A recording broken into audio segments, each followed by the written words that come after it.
This is Peter from NT Realty, and today we're in Kotor Old Town. And if you're new to the channel, I just would like to introduce you. We're all about real estate in Montenegro, especially in the Boka Kotorska area, Lushtic Peninsula, and Tivat Bay, Kotor Bay, Herceg Novi. But we're doing a couple of videos which are all about what it's like to live in Montenegro. So I'm having a chat with a few people who, from different perspectives. So today I'm with Jed Nichols. So Jed's a client. He's just come over from Los Angeles. He's been working over there with the big film companies and so on. He's an auditor, and he's looking for a different kind of lifestyle and a different way of living.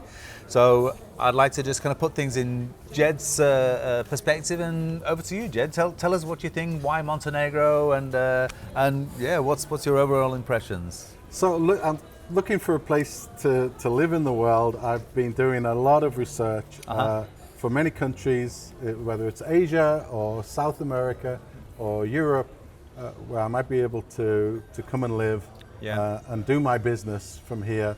A lot of my business is digital, so I can work remotely, but I have international clients. But as I'm traveling around the world, I'm not necessarily tied to one country like the United States anymore. Okay.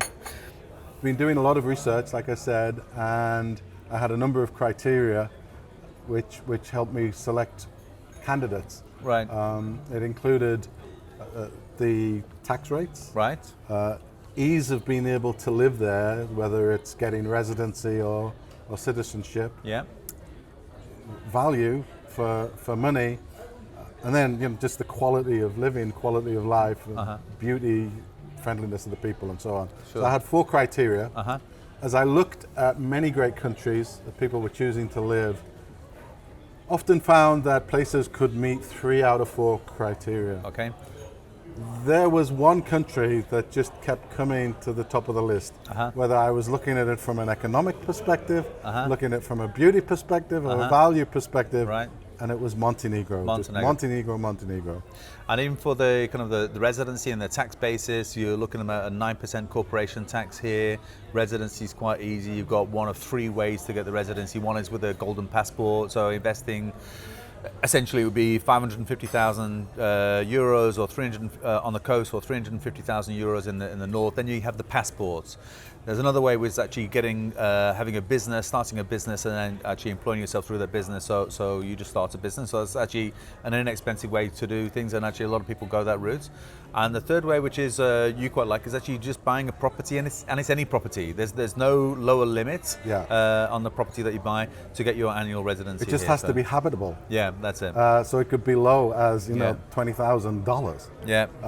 And you got to intend to live there. And that was the one that caught my eye. I don't think that there's many countries around the world where just by simply buying a property you get residency. And with me wanting to come here with my partner as well, we wanted residency for both of us. So if we buy the property together, we both get residency. So automatically qualified, that's it. Automatically qualify, and very straightforward. It's a very simple process. And I don't think anybody, I didn't find any other country that seemed to me as straightforward as that. Or actually, frankly, as cheap as that. My experience here is that in Montenegro, so I've been here since 2005, and since then the government here has seen sort of the foreign direct investments as the best way forward for the country itself. So they've made it very easy, very straightforward. I mean, there's still some bureaucracy. It's an ex-socialist communist country, so there is a bit of bureaucracy to go through, but they have streamlined a lot of it, and it's quite simple, and it's pretty much open to anybody in any country in the world. There are a few, maybe North Korea. The people from there can't come here, but actually if the refugees wanted to come here, they probably allow them anyway. So you pretty much qualify from any country in the world, and you can just buy directly here. Obviously, some other countries, maybe in Philippines, then you have some visa restrictions, but it's only visa restrictions about coming into Europe and so on. It's not about sort of restrictions actually living here or buying here. You can buy your way into the Philippines. You can buy your way into Thailand. And that's straightforward. But here, you just got to buy a property, and you actually get a property. So for your money, you get a place to live, and that gives you residency, and that's really attractive. Especially then when the properties are such good value. So it's not like you're even buying a property that you don't like. You can buy an amazing property and get residency. So as an auditor, I've got one side of my brain is looking at this from economics. Yeah. So ease of residency. Yeah. The 9% income tax rate. Yeah. Is the lowest rate. Yeah. Of income tax. It's a 9% corporation tax. I'm not sure about the income tax. I think it's income tax. Yeah, income tax as well. I believe it's I know, income for tax. example, when I'm paying the tax, we actually have quite high taxes, but that's the local employees. But actually, for the business tax, for the corporation tax, is 9%. So. Okay. Yeah. But from all of the sort of economic perspective, it checked all the boxes. But then having been here now, I've fallen in love with the country. Yeah. It's just one of the most beautiful places I've ever been to. Today's my last day, and I'm actually really sad to be leaving. And you've been looking around everywhere in Montenegro. So as a newbie to Montenegro, you've done all your research, but you've looked everywhere from the south in Bar, the Budva Riviera, Boka Kotorska, so the Bay of Kotor with Tivat Bay, Kotor Bay, Herceg-Novi, and Luscic Peninsula. So what are your findings there? What were your feelings on that? I mean, because it's such a relatively small country, it was very cool that within a sort of 9-day period, I was able to see most of the places on the coast. Sure. So it's that kind of fear of missing out. Yeah. Like, oh, okay, I might live there, but what might I be missing? Yeah. So I really feel like I've been able to explore. Quite frankly, all of the places that I looked at were very, very nice. Yeah. And I could happily live in any of them, but each of them offers such sort of different opportunities. Sure. You've got cities in the bay, you've got cities in the countryside, you've got your towns on the coast. You've got busy towns, you've got quiet towns. So everybody kind of looks for something different. Sure. And I found one area in particular, I just worked for me. I just fell in love with it. And that for you is Luscic Peninsula? Luscic Peninsula. I think I found my little place of heaven on earth. I think for you, you had a really lovely way of describing it, which is basically it's obviously being a peninsula, but it's not so big, but it actually has such diversification. So you're talking about looking into Tivat Bay, overlooking Porto Novi or Porto Montenegro, Tivat, and even across to as far as Perest. Or then you actually have the kind of the innards, for want of a better word, which has this kind of like Tuscan kind of feel, or you like Northern England or whatever. So with dry stone walls, not necessarily olive groves in Northern England, but olive groves, cypress pines, and its natural beauty. And then on the other side, the kind of the open sea and the forts of Mamala and Prevlaka and Arza and stuff. Yeah, I mean, on such a small peninsula, I mean, it literally sort of takes 20 minutes to drive from one end to the other end. But it has everything. You have amazing sea views. Amazing. I mean, just breathtaking. If there's better views in the world, I need to see them. But they are the most breathtaking views. Jed told me off because I was understating how nice it was, and he said, "We were saying, oh, look at the water, how clear it is." I said, "Oh yeah, it's nice, it's clear, whatever." And you have sea urchins that live there. Sea urchins can only live in kind of in very pure water. You were saying, stop it, it's amazing. It's one of the best places I've ever seen in the world. I was going like, well, I suppose so, but I've been here such a long time. And then I forget how good it is, when you compare it to other places. It is clean, fresh. You've got this UNESCO towns here, this amazing kind of Venetian sort of, I think so we're in Kotor Old Town now, and then this open sea to the bays, which feel like you're in a fjord, mountainside, skiing in the winter. So you've got sea views on one side, which are breathtaking. Bay views on the other side with mountains, which are even more breathtaking. Then the inside of the peninsula is like the Tuscan or beautiful British countryside. I mean, you can literally be in the middle of it, and you feel like you're in Umbria. But then you drive 3 minutes, and you're looking at breathtaking sea views, and then you're connected to some pretty decent sized towns, one of which is Tivat, which has the international airport. That's 10 or 15 minutes away. And then you've got Kotor, which is one of these UNESCO World Heritage cities, which is fantastic. So again, I'm going to have to say checked all the boxes. But I found a location. I kind of got greedy. But I found a location that sort of gave all of this, and I'm like, and more, I guess. And then just emotionally, I fell in love. I fell in love with it, and I'm like, you know what? I think I could live here quite happy. This is my forever home. Great. And also going back to kind of locations, so you mentioned Tivat. So Tivat has its international airport. So on the coast, you're maybe 10, 20, 30 minutes away from Tivat. You can go to Dubrovnik Airport, which is a bigger international airport, so sort of more international flights from there. And also you have Podgorica. So for people in Europe, things like you have Ryanair and EasyJet flying here, Wizz Air as well flying here.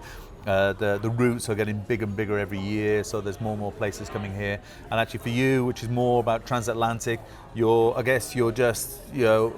this is your little hub to Frankfurt or London or Berlin or whatever it is to go to the States or to Poland or to wherever you need to go. Exactly. You're connected you're connected within an hour or 2 hours to some major European hubs, and then onward connections, wherever you want. I flew here through Istanbul, which was an hour and a quarter flight, and Istanbul is a fantastic airport, so it was really very straightforward. So direct flights from Istanbul, from Dubai, Los Angeles, so Los from Angeles St. to Istanbul, Petersburg. and then an hour later I was in everywhere. Montenegro. Yeah, great.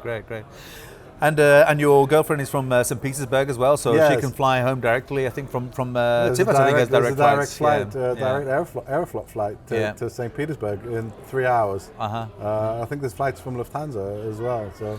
And what did you think about the property then, the value for money and the kind of prices? What do you get, and like the taxes, and kind of like looking after the places and things? So. I don't think I have said wow so much in 9 days in my life.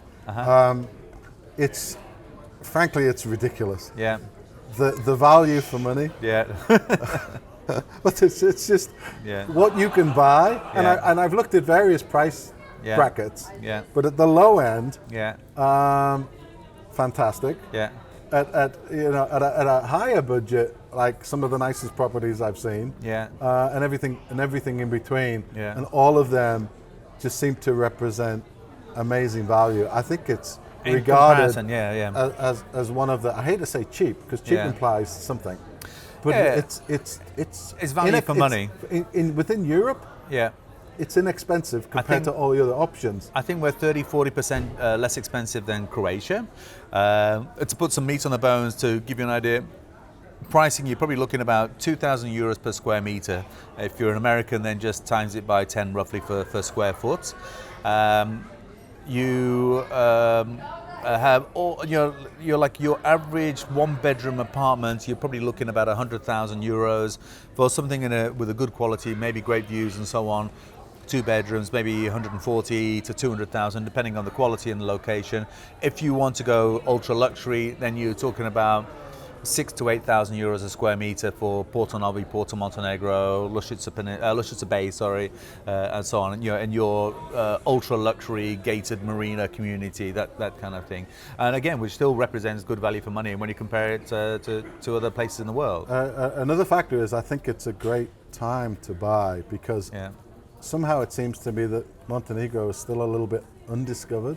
It's very small and under the radar, really, isn't it? Right. Yeah. So there's terrific value, but it's intended that Montenegro will join the European Union. Yeah, we're looking at 2025. I think it's basically on its final chapter for qualification. And you're seeing some world-class resorts opening here. Yeah.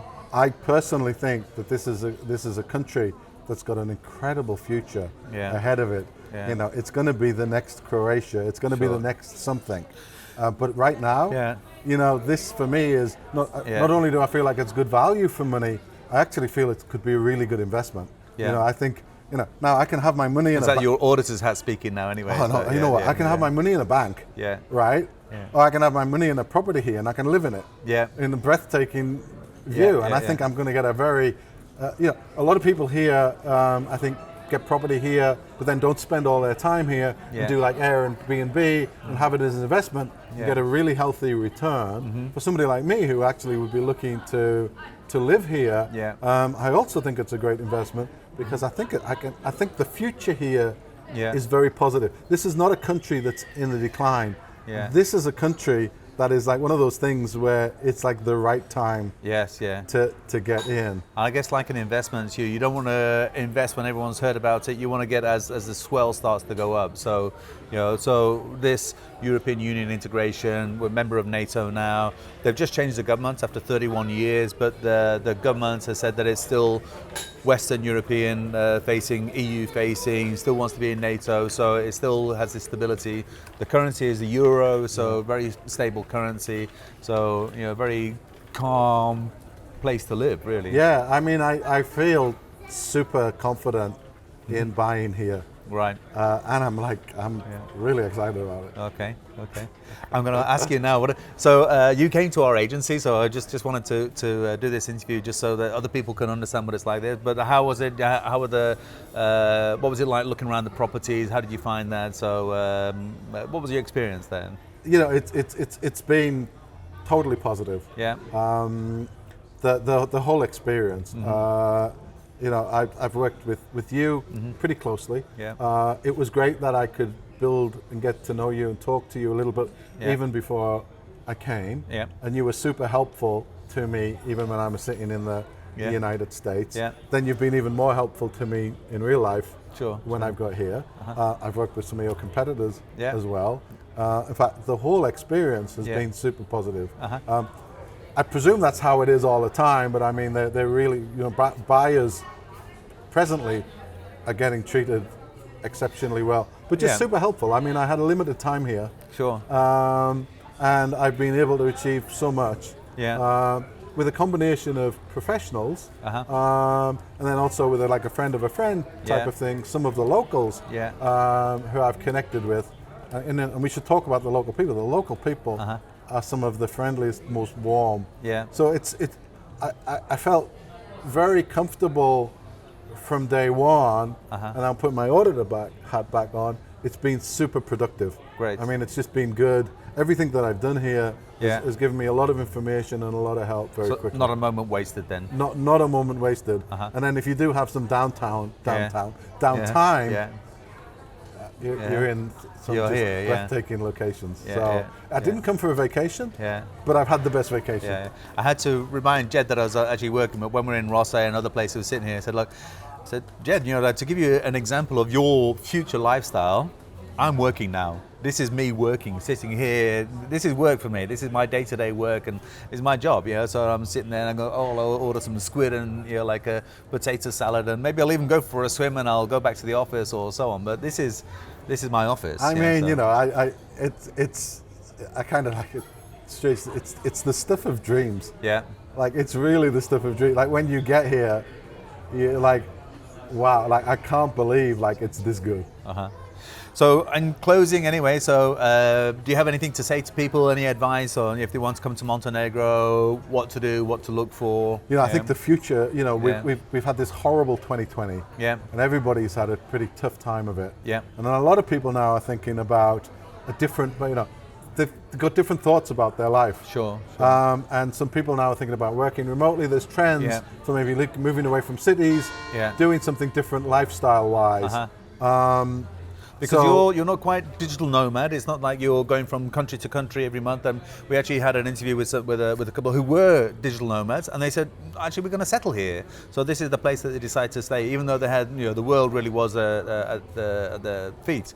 And so it's kind of interesting that I guess what you're saying is that if you can work remotely, then there's a lot of advantages of being here. So. This is just a very, very compelling opportunity.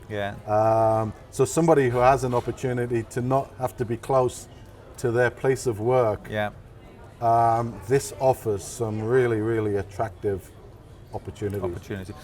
No problems with the internet, broadband. I think if you you can get a monthly package for about €15 a month, and you get, I don't know, huge. I was doing here things with the internet in terms of mobility that I didn't even know you could do, and I didn't even do in the States. Oh, really? So better. Okay, all right. Listen, I think that's a great way to close things up. So thank you to Jed. Pleasure. And just to remind you, if you like the video, please like it. And if you're new to the channel, please subscribe if you want to watch the latest videos. There'll be some interviews and there'll be a few house tours as well. So that's it. Thank you for watching.